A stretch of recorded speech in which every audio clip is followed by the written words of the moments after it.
Global బెతేనియా Calvary ministry తరపున ఈ ఉదయకాల సమయంలో మరొకసారి మీ అందరితో కూడా కలుసుకుని దేవుని యొక్క పరిశుద్ధమైన మాటలు ధ్యానించడానికి దేవుడు నాకు ఇచ్చిన మధురమైన అవకాశాన్ని బట్టి దేవునికి ప్రత్యేకమైన వందనాలు తెలియజేస్తున్నాను. ఈరోజు కూడా పరిశుద్ధమైన వేద గ్రంథంలో నుండి మరి యొక్క చక్కటి మాటని చదువుకుందాం. కీర్తనల గ్రంథము 56వ అధ్యాయము మొదటి వచనాన్ని నేను చదువుతున్నాను. దయచేసి గమనించండి.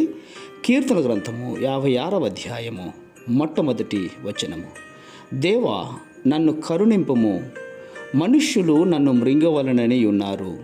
దినమెల్లా వారు పోరాడుచు నన్ను బాధించుచున్నారు. దేవునికి స్తోత్రం కలుగునుగాక. అవును ప్రియమైన సహోదర సహోదరులారా, పరిస్థితులు మన చేజారిపోయినప్పుడు మనం ఎంతో భయానికి గురి అవుతూ ఉంటున్నాం. సౌలు రాజు దావీదును తరుముతున్నప్పుడు దాక్కున్న దావీదుకు ఇదే పరిస్థితి ఎదురైంది.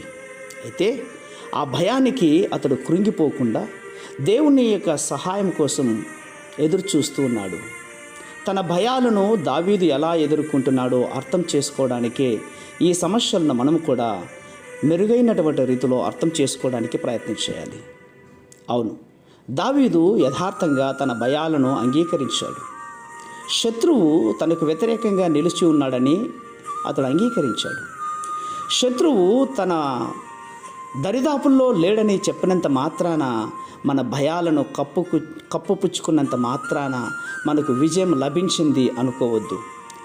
దావీదు శత్రువులను అతని క్రూర మృగాల వలె రోజంతా కూడా అతన్ని అణచివేస్తూ ఉంటున్నారు. అతన్ని నిందించి వెంటాడుతూ ఉంటున్నారు. అది జీవన్ మరణాల సమస్య ప్రియులారా. అవును, అతడు తన భయాలను ఒప్పుకొని దేవుని యొక్క సన్నిధిలో దేవుని మీద నమ్మకం ఉంచి జీవిస్తూ ఉంటున్నాడు. అవును, దావీదు తన విశ్వాసాన్ని తగ్గింపు స్వభావంతో ఒప్పుకుంటూ ఉంటున్నాడు.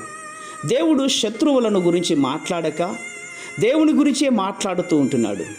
అతడు దేవుని వాక్యాన్ని హత్తుకొని తనకెదురైనటువంటి సమస్యలను బట్టి, శ్రమలను బట్టి దేవుని యొక్క విషయమై వెనకంచుకు వేయలేదు. ప్రియులారా, దావీదు యొక్క శ్రమ ఫలితంగా ఏం జరిగించింది? దావీదు తన ప్రార్థన ఫలితంగా దేవుడు అతనికి సమాధానం ఇచ్చాడు. దేవుడు కాపుదల దయచేశాడు. అవును ప్రియులారా, సమస్యలు మనల్ని చుట్టుముట్టినప్పుడు దేవుడు మీ పక్షాన ఉండాలి అంటే దావీదులాగా మీరు, నేను, మనము అందరూ కూడా దేవుని సన్నిధికి వెళ్ళి ప్రార్థించాలి. అవును, మీరు శత్రువుల్ని ఎదుర్కొంటూ భయం చేత ఆవరించబడినప్పుడు మీ భయాన్ని ఒప్పుకొని దేవుని యొక్క వాక్యం వైపు తిరగాలి.